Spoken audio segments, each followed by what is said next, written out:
प्रदेश विधानसभा से ठीक पहले बहुजन समाज पार्टी की राष्ट्रीय अध्यक्ष बहन मायावती जी को नया बंगला मिल चुका है। उनकी पार्टी राष्ट्रीय पार्टी है और राष्ट्रीय पार्टी को केंद्र सरकार के द्वारा बंगले आवंटित वो किए जाते हैं। इसी के तहत बहुजन समाज पार्टी की सुप्रीमो मायावती जी को भी नया बंगला मिल चुका है। जल्दी उसमें रिनोवेशन किया जाएगा और उसमें बीएसपी सुप्रीमो मायावती जी कब आपको बता दें कि शिफ्ट करेगी, ये तो पार्टी की कार्यालय के द्वारा और बीएसपी सुप्रीमो मायावती जी के द्वारा ही तय किया जाएगा। लेकिन केंद्र सरकार के द्वारा हाल ही के अंदर नए अलॉटमेंट में बीएसपी सुप्रीमो मायावती जी का पिछली बार जो बंगला दिया गया था उसे हटा दिया गया था और अब नया बंगला है वो आवंटित कर दिया गया है।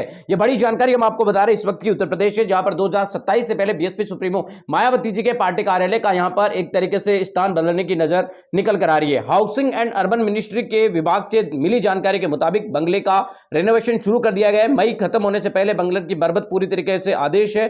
बीएसपी के मुताबिक बीएसपी सुप्रीमो मायावती जी तय करेगी कि कब बंगला के अंदर शिफ्ट करना है। पहले तो इस बंगले का रेनोवेशन होगा, फिर बीएसपी सुप्रीमो मायावती जी एक बार जाकर इस बंगले को देखेगी और उसके हिसाब से रेनोवेशन का निर्देश दिया जा सकता है और उसके बाद ही बीएसपी सुप्रीमो मायावती जी आपको बताने की कोशिश करें तो यहां पर शिफ्ट हो सकते हैं। आपको बता दें कि मई जून के अंदर 2024 में इसी बंगले के अंदर शिफ्ट हुई थी, लेकिन एक साल के अंदर 2025 को बीएसपी सुप्रीमो मायावती जी ने यह कहते हुए खाली कर दिया था कि उस बंगले के सामने एक स्कूल था। बीएसपी सुप्रीमो मायावती जी का कहना है कि स्कूल की वजह से और पार्टी की गतिविधियों की वजह से स्कूल में बच्चों की भी पढ़ाई डिस्टर्ब है होती है, इसकी वजह से उन्होंने नया बंगला आवंटित है वो करने की मांग की थी। अब केंद्र सरकार के द्वारा उनके पार्टी राष्ट्रीय पार्टियों को जो दिए जाने वाले बंगले होते हैं उनको अलॉटमेंट के तहत बीएसपी सुप्रीमो मायावती जी को यहां पर टाइप 8 का बंगला एक तरीके से अलॉटमेंट है वो किया गया, क्योंकि उनकी पार्टी राष्ट्रीय पार्टियों में गिनी जाती है। और बीएसपी सुप्रीमो मायावती जी के आदेश के बाद आपको बता दें कि आदेश जारी होने के बाद उसका रेवोल्यूशन कार्यक्रम शुरू हो चुका है। रेवोल्यूशन के बाद बीएसपी सुप्रीमो मायावती जी खुद जाकर उस बंगले का एक तरीके से निरीक्षण करेगी और उसके बाद शिफ्ट होने का आदेश दिया जा सकता है। तो यानी 2027 से पहले